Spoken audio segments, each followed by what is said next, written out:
Hey besties. Hey. Welcome back for another episode of the Hello Bestie podcast. I'm Maggie. I'm Tashima. All right, book tea time. Let's get into it. Let's do it. So I'm just going to start very quickly. As everybody knows, I've been in my Frida McFadden bag. Yes, you are locked in. I was locked in.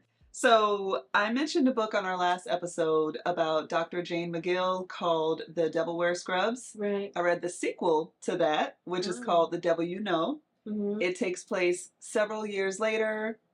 Dr. Jane McGill is now working at the Veterans Administration. Sexy surgeon pops back up into her life. So, yeah.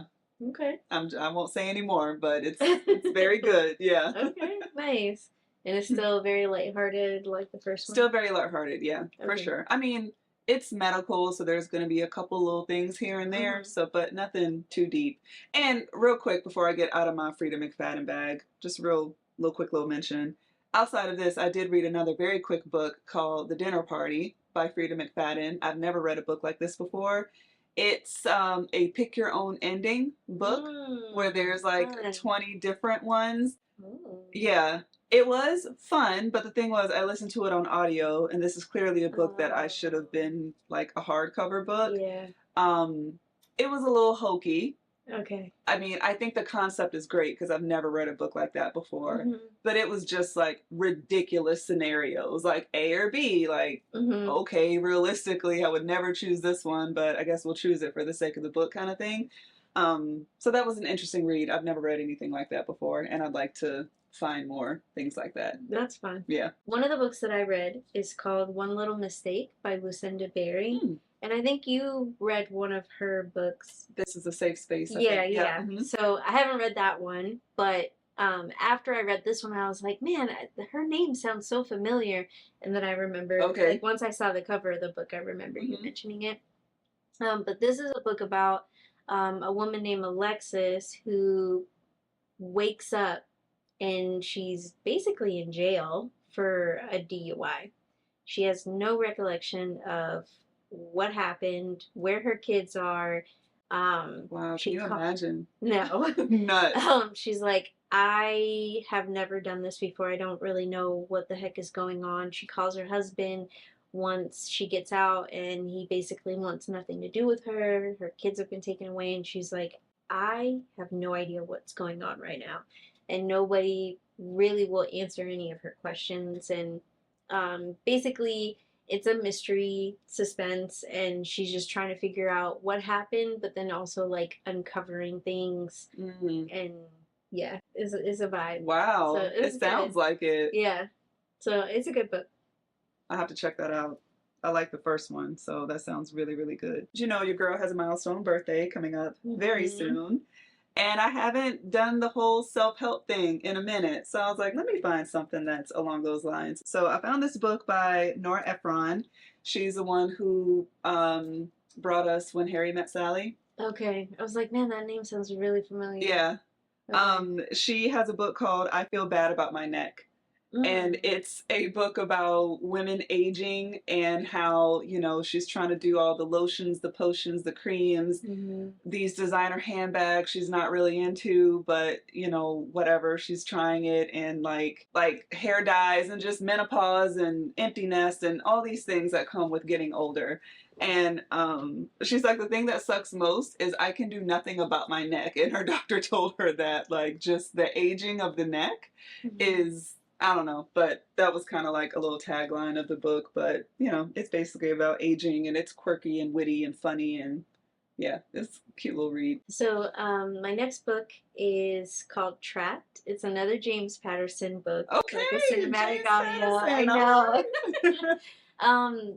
I really found, because so you know I mentioned numerous times that I'm a moody reader. So I'm starting these books and I don't ever finish them until I'm back in the mood, and by that time sometimes I'm like, dang, I don't even remember what happened. So I kind of found that if I find these shorter books, then I don't have to like start and stop all of these books. So I'm really in my like, let's keep it short and sweet bag right now, and it's working out really well. What time frame do you consider short and sweet? Like Under 4 hours. Okay. 3 hours is like perfect. Okay. Before I really am like, by the time I get to the end, I'm like, oh, that was enjoyable. As opposed to like 10+ hour book Got it. that's taking me forever to get through because, I can't just sit there for 10 hours. It's like Right. 15 minutes here, 20 minutes there, an hour, there. And then I'm just like tapped out because it's all I've been able to consume because these books are so freaking long. No, I was curious because So, my short, like 4 hours, 3, 4 hours is definitely short. Mine would be around like 8 hours. I'm like, oh, it's only 8 hours. But that's that's a because commitment. the very first audiobook I listened to was The Invisible Life of Addie LaRue. Okay. And that was like a 16 or 17-hour book. So for that to be my first, Yeah. and I've like dabbled in things that are close to that too. Like Kristen Hannah, all her books are like 13, 14+ hours. So Yeah. yeah, when I started getting like 8 hour ones, I was like, okay, this is cool. So I was curious. That's still a commitment Yeah. to me. 3-4 hours seems to be my sweet spot where I Mm. can finish it in a reasonable amount of time before I'm like, okay.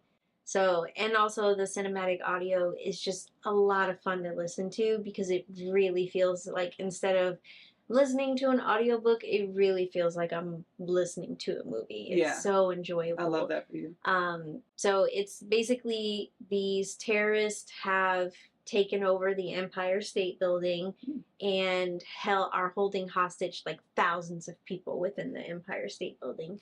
And there's an FBI negotiator named Theo, and he has been suspended for something. They don't go into like in the beginning a whole lot of detail about it, but with this hostage negotiation situation, um, everybody finds out that this is a lot more complicated and it hits a lot closer to home than they anticipated in the beginning, and it was really good. Interesting. Yeah. That particularly sounds like it would be really interesting. Yeah. Like the graphics. It's so good. It's so much fun because Huh. you like when they're like the helicopter, you hear the helicopters, you hear the sirens, they're running up the stairs, like you hear them running up the stairs, they're out of breath, the doors are slamming, like it is a cinematic experience. And That's it's a lot of amazing. fun.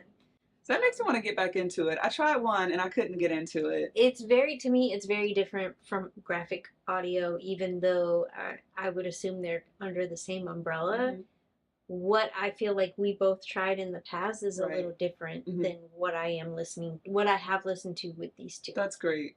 Yeah. So, yeah. Very nice. All right. So the next book that I read was called Gone Before Goodbye. And this was written by Reese Witherspoon and Harlan Coben. And it's really, really good. Is it? It's good. So the synopsis is pretty long. I'm not going to read the whole thing, but just, Maggie McCabe is teetering on the brink. A highly skilled and renowned Army combat surgeon, she has always lived life at the edge where she could make the most impact. And it was all going to plan until it wasn't.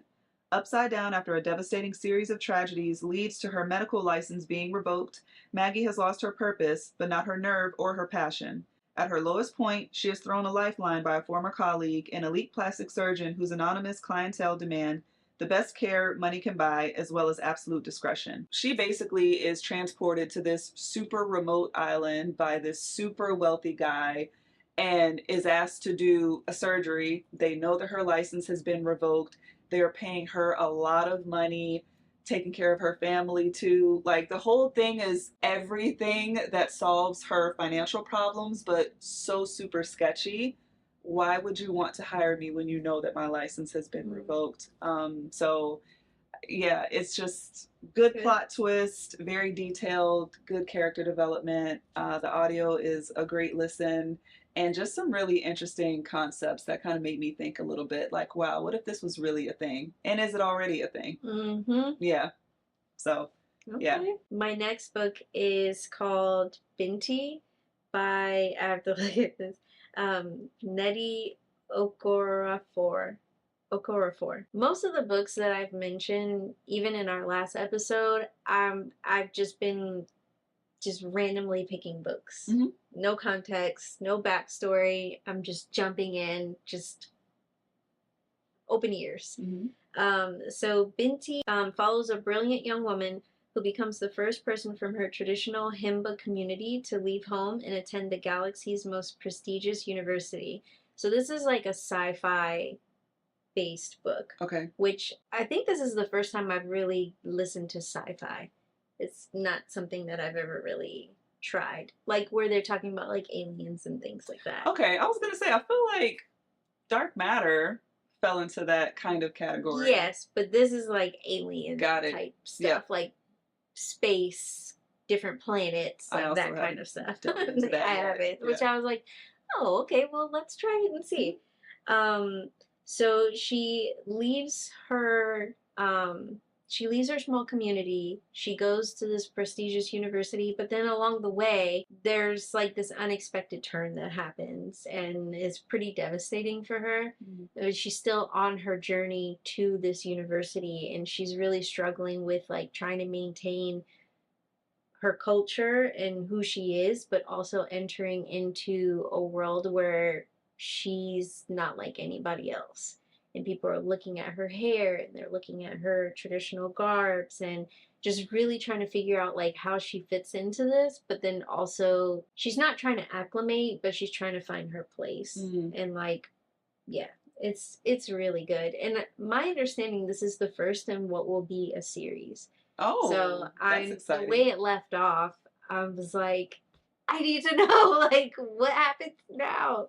So I was really intrigued. That's It always was nice when those exciting. books just fall into your lap when you aren't even looking for them. That's good. Yeah, I really enjoyed it. Nice. So another one I read is called The Couple at the Lake House, and it's by James Cain. This is another thriller that was kind of similar to you. Like I was just scrolling through, I had just finished a book, and it's like for fans of Laura Dave or Frida McFadden, check this out. So I think I've did. heard of it. So I did. It's supposed to be pretty good. It is pretty good. So you're invited to the lake house. When newly engaged Sydney is out on a date with her fiance, she runs into an old flame, Cole, and his girlfriend. Initially, Sydney resists when Cole invites them to join his table, but when the couples hit it off, she sets aside her reservations. Soon after, Cole's invitation extends to a stay at their remote lake house. What starts as a picturesque weekend and unravels into a chilling nightmare when misunderstandings turn to paranoia and tensions reach a boiling point. Sydney tries to escape when she realizes the truth. Leaving was never an option. So it's a cool thriller, but can I just say, if I ever go to a restaurant and see an ex out with someone else, there might be a, hey, how are you? There will be no sitting at the table and dining. No. I'm like, this is That's a special weird. type of relationship that I just don't ever see that happening. I don't Same. ever see it being a thing. No. It'll just be like, hey. If that. If that. More than likely, I would Pretend like I don't see you. Correct. And you'd be like, dang, you didn't see me? No. Who are you? New number, who this? That was one of those things where I'm like, I'm Couldn't be thinking me. too literally about this. Yeah. Just enjoy the book. Yeah. It's a book. Right. So, I have a couple things on that I'm currently listening to. Ooh, okay. So one of them is How It Ends by Rachel Housel Hall.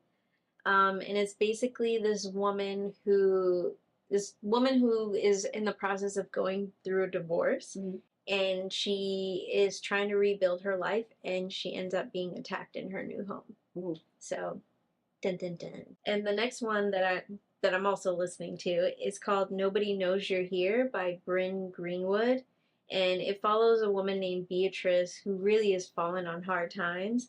And she ends up kind of being kidnapped, basically. Oh.